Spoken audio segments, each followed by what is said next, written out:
The Heroes of Olympus, Book 5, The Blood of Olympus, by Rick Riordan. Chapter 41. Piper. Piper wasn't surprised when the snake people arrived. All week she'd been thinking about her encounter with Skyron the bandit when she'd stood on the deck of the Argo II after escaping a gigantic Destructo turtle and made the mistake of saying, "We're safe." Instantly, an arrow had hit the mainmast, an inch in front of her nose. Piper learned a valuable lesson from that. Never assume you're safe, and never, ever tempt the fates by announcing that you think you're safe. So when the ship docked at the harbor in Pieris, on the outskirts of Athens, Piper resisted the urge to breathe a sigh of relief. Sure, they had finally reached their destination. Somewhere nearby, past those rows of cruise ships, past those hills crowded with buildings, they would find the Acropolis. Today, one way or another, their journey would end. But that didn't mean she could relax. Any moment, a nasty surprise might come flying out of nowhere. As it turned out, the surprise was 3 dudes with snake tails instead of legs. Piper was on watch while her friends geared up for combat, checking their weapons and armor, loading the ballistae and catapults. She spotted the snake guys slithering along the docks, winding through crowds of mortal tourists who paid them no attention. Annabeth?" Piper called. Annabeth and Percy came to her side. "Oh, great," Percy said. "Dracana." Annabeth narrowed her eyes. "I don't think so. At least, not like any I've seen. Dracana have 2 serpent trunks for legs. These guys just have 1. "You're right," Percy said. "These look more human on top, too. Not all scaly and green and stuff. So do we talk or fight?" Piper was tempted to say fight. She couldn't help thinking of the story she told Jason, about the Cherokee hunter who broke his taboo and turned into a snake. These 3 looked like they'd been eating a lot of squirrel meat. Weirdly, the one in the lead reminded Piper of her dad when he'd grown a beard for his role in King of Sparta. The snake man held his head high. His face was chiseled in bronze, his eyes black as basalt, his curly dark hair glistening with oil. His upper body rippled with muscles, covered only by a Greek chlamys, a white wool cloak loosely wrapped and pinned at the shoulder. From the waist down, his body was one giant serpent trunk, about 8 feet of green tail undulating behind him as he moved. In one hand, he carried a staff topped with a glowing green jewel. In his other, he carried a platter covered with a silver dome, like an entree for a fancy dinner. The 2 guys behind him appeared to be guards. They wore bronze breastplates and elaborate helmets topped with horsehair bristles. Their spears were tipped with green stone points. Their oval shields were emblazoned with a large Greek letter K, Kappa.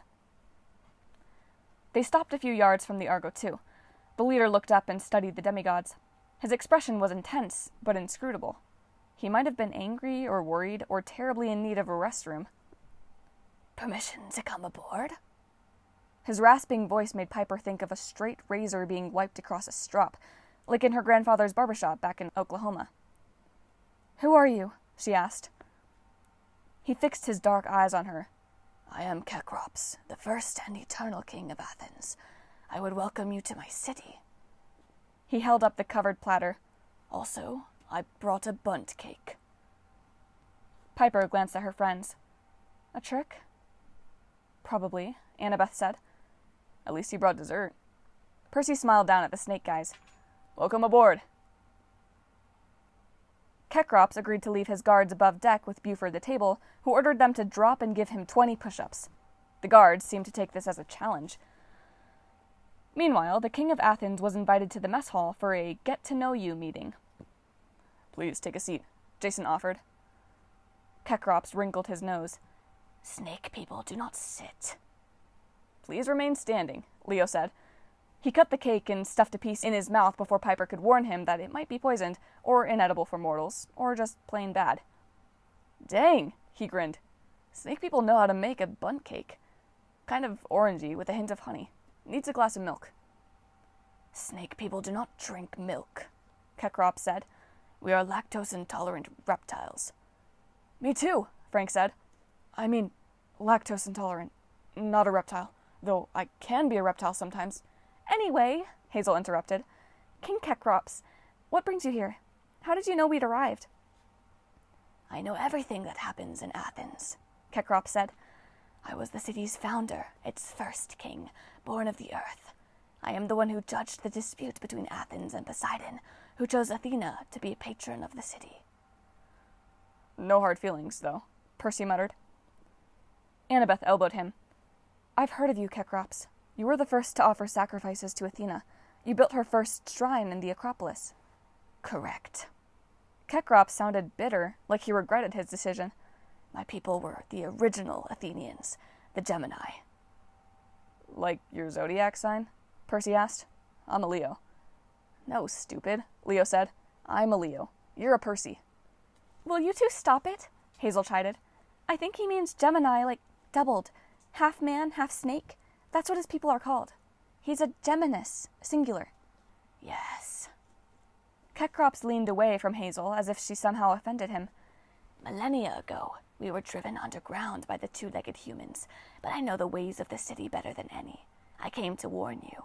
If you try to approach the Acropolis above ground, you will be destroyed.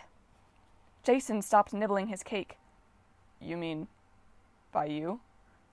By Porphyrion's armies, said the Snake King. The Acropolis is ringed with great siege weapons. Onagers. More onagers? Frank protested. Do they have a sale on them or something? The Cyclopes, Hazel guessed. They're supplying both Octavian and the Giants. Percy grunted. Like we need more proof that Octavian is on the wrong side. That is not the only threat, Cecrops warned. The air is filled with storm spirits and griffins. All roads to the Acropolis are patrolled by the Earthborn. Frank drummed his fingers on the bundt cake cover. So, what? We should just give up? We've come too far for that. I offer you an alternative, said Cecrops. Underground passage to the Acropolis. For the sake of Athena, for the sake of the gods, I will help you. The back of Piper's neck tingled. She remembered what the giantess Paraboia had said in her dream, that the demigods would find friends in Athens as well as enemies. Perhaps the giantess had meant Cecrops and his snake people. But there was something in Cecrops's voice that Piper didn't like, that razor against strop tone, as if he were preparing to make a sharp cut. What's the catch? She asked. Cecrops turned those inscrutable dark eyes on her. Only a small party of demigods, no more than 3, could pass undetected by the giants. Otherwise your scent would give you away. But our underground passages could lead you straight into the ruins of the Acropolis. Once there, you could disable the siege weapons by stealth and allow the rest of your crew to approach. With luck, you could take the giants by surprise. You might be able to disrupt their ceremony. Ceremony? Leo asked. Oh, like to wake Gaia. Even now it has begun, Cecrops warned. Can you not feel the earth trembling? We, the Gemini, are your best chance. Piper heard eagerness in his voice, almost hunger. Percy looked around the table. Any objections? Just a few, Jason said. We're on the enemy's doorstep. We're being asked to split up. Isn't that how people get killed in horror movies? Also, Percy said, Gaia wants us to reach the Parthenon. She wants our blood to water the stones and all that other psycho garbage. Won't we be playing right into her hands? Annabeth caught Piper's eye. She asked a silent question. What's your feeling? Piper still wasn't used to that, the way Annabeth looked to her for advice now. Ever since Sparta, they'd learned that they could tackle problems together from 2 different sides. Annabeth saw the logical thing, the tactical move. Piper had gut reactions that were anything but logical.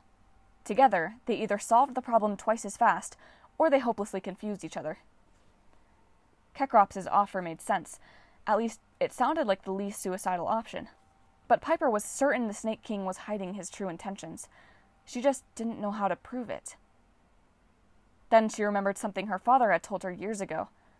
You were named Piper because Grandpa Tom thought you would have a powerful voice. You would learn all the Taroki songs, even the Song of the Snakes. A myth from a totally different culture, yet here she was, facing the king of the snake people. She began to sing Summertime, one of her dad's favorites. Cecrops stared at her in wonder. He began to sway. At first, Piper was self-conscious, singing in front of all her friends and a snake guy.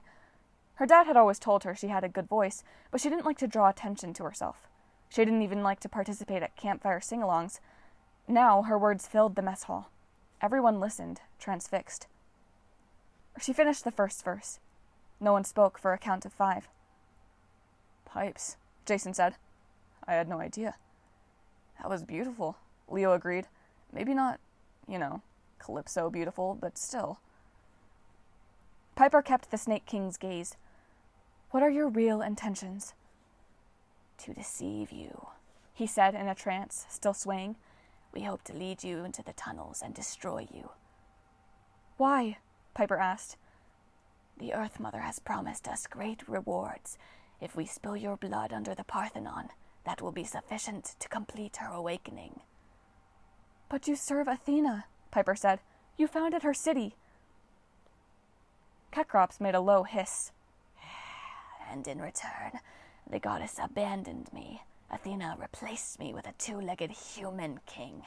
She drove my daughters mad. They leaped to their deaths from the cliff of the Acropolis. The original Athenians, the Gemini, were driven underground and forgotten. Athena, the goddess of wisdom, turned her back on us, but wisdom comes from the earth as well. We are, first and last, the children of Gaia. The Earth Mother has promised us a place in the sun of the upper world." "Gaia is lying," Piper said. "She intends to destroy the upper world, not give it to anyone." Cecrops bared his fangs. "Then we will be no worse off than we were under the treacherous gods." He raised his staff, but Piper launched into another verse of Summertime. The Snake King's arms went limp. His eyes glassed over. Piper sang a few more lines, then she risked another question. "The giant's defenses, the underground passage to the Acropolis. How much of what you told us is true?" "All of it," Cecrops said. "The Acropolis is heavily defended, just as I described. Any approach above ground would be impossible." "So you could guide us through your tunnels," Piper said. "That's also true?" Cecrops frowned. "Yes." "And if you ordered your people not to attack us," she said, "they would obey?" "Yes, but—" Cecrops shuddered. "Yes, they would obey. 3 of you at most could go without attracting the attention of the giants." Annabeth's eyes darkened. "Piper, we'd be crazy to try it. He'd kill us at the first opportunity." "Yes," the Snake King agreed. "Only this girl's music controls me. I hate it. Please sing some more." Piper gave him another verse. Leo got into the act. He picked up a couple of spoons and made them do high kicks on the tabletop until Hazel slapped his arm. "I should go," Hazel said, "if it's underground." "Never," Cecrops said. "A child of the underworld? My people would find your presence revolting. No charming music would keep them from slaying you." Hazel swallowed. "Or I could stay here." "Me and Percy," Annabeth suggested. Percy raised his hand. "Just gonna throw this out here again. That's exactly what Gaia wants. You and me, our blood watering the stones, etc." "I know." Annabeth's expression was grim. "But it's the most logical choice. The oldest shrines on the Acropolis are dedicated to Poseidon and Athena. Cecrops, wouldn't that mask our approach?" "Yes," the Snake King admitted. "Your scent would be difficult to discern. The ruins always radiate the power of those 2 gods." "And me," Piper said at the end of her song. "You'll need me to keep our friend here in line." Jason squeezed her hand. "I still hate the idea of splitting up." "But it's our best shot," Frank said. "The 3 of them sneak in and disable the onagers, cause a distraction. Then the rest of us fly in with ballistae blazing." "Yes," Cecrops said. "that plan could work, if I do not kill you first." "I've got an idea," Annabeth said. "Frank, Hazel, Leo, let's talk. Piper, can you keep our friends musically incapacitated?" Piper started a different song, Happy Trails, a silly tune her dad used to sing to her whenever they left Oklahoma to return to L.A. Annabeth, Leo, Frank, and Hazel left to talk strategy. "Well," Percy rose and offered his hand to Jason. "Until we meet again at the Acropolis, bro. I'll be the one killing giants."